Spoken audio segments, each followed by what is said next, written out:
like this is my official little filming spot nowadays. It's almost the weekend. It was quite the week. My work actually gives us a little winter break, which is so nice. I had quite a busy week this week. I went to like a holiday lunch yesterday and I've just been wrapping up some things. I ran to Trader Joe's earlier. I'm gonna make a little chicken noodle soup so that we can have that for dinner. And then we're watching Harry Potter, continuing with our movie nights. We're on Deathly Hallows Part 1. I'm not ready for it to be over. I love Harry Potter so much. But yeah, we're on the second to last one. And then I think next week, the day after Christmas, so on Boxing Day, we're gonna watch Part 2. This set is amazing. I got it from J. Crew around Black Friday. It was 50% off. It's this light gray mock neck. It is the comfiest thing ever. I bought it in a large so it can be a little bit oversized. And then it came with matching wide leg pants, which are just amazing. They are perfect. I decided to stick with one wrapping paper because I just think it looks very clean and chic, and that's kind of my vibe. I got this wrapping paper from Target. I think it was like $5, and I've wrapped so many presents with it. And then I got some ribbon from Target as well. This tree is amazing. I'm obsessed with it. I got this ornament a couple weeks ago from Anthropologie. This one for myself, and then I got this one for Tommy. It's so exciting because this is my first Christmas in my own place, and I just feel very like, it just feels so homey and cozy here. And I love that all of the color schemes of my furniture and everything are matching, and it's great. But I want to start collecting different ornaments and have like vintage ornaments because I loved when I was little. My mom made little ornaments of me and my siblings when we were babies, and we still have those ornaments to this day. So I feel like it's very sentimental and nostalgic, so I kind of want to carry that tradition, I guess, into my house. Happy holidays, guys. I'm so sad for it to be almost over. I feel like a lot of the time I struggle with living in the moment because I just like to have things to look forward to, which is great. Like, I love the holidays and I love getting myself excited for events like this, but then I feel like it makes time pass by so much more quickly, and I'm just not fully embracing it and living in the moment. I'm trying to work on that and trying to be more present. I'm just gonna spend my day watching some Christmas movies and Harry Potter obviously tonight, but I want to have a little like Christmas movie on in the background while I finish up work. And I have a very long list. I'm not gonna lie, I started this Christmas list maybe earlier this month, but it basically had all of the Christmas movies that I want to see, and as you can see, I've only checked off like 4 of them. So that is my plan for the day.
It's December 22nd. We officially have 3 days until Christmas. I still have some things that I need to do / get to prep for Christmas and just like gifts and stuff like that. I have my list on my notes app. I think I'm going to run to the mall really quickly. I have to get a couple of things from Lush, and then I also need to get ingredients for things that I need to bake for Christmas and potentially Christmas Eve, but I'll probably do that maybe after work today or tomorrow. So I'm gonna head there right now. This is my outfit. Very comfy. Crew neck I thrifted, but it's from Paris, Las Vegas. Mad Happy Gap sweats. My Kehoe bag. I washed some blueberries as a snack on my way. And my little socks have cats on them.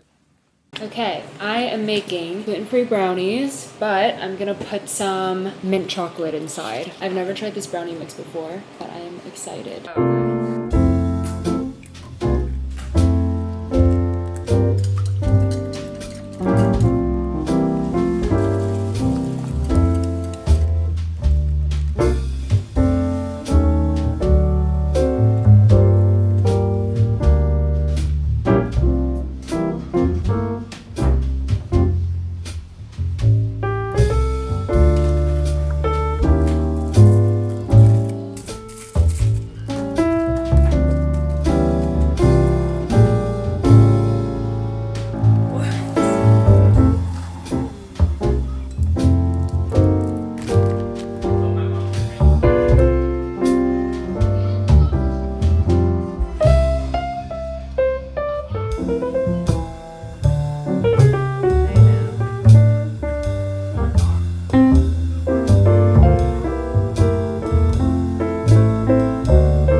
Guys, I just got this mic, the DJI 3 mic, which is what is capturing the sound right now of my voice. I feel so professional. This is awesome. Is it working, you guys?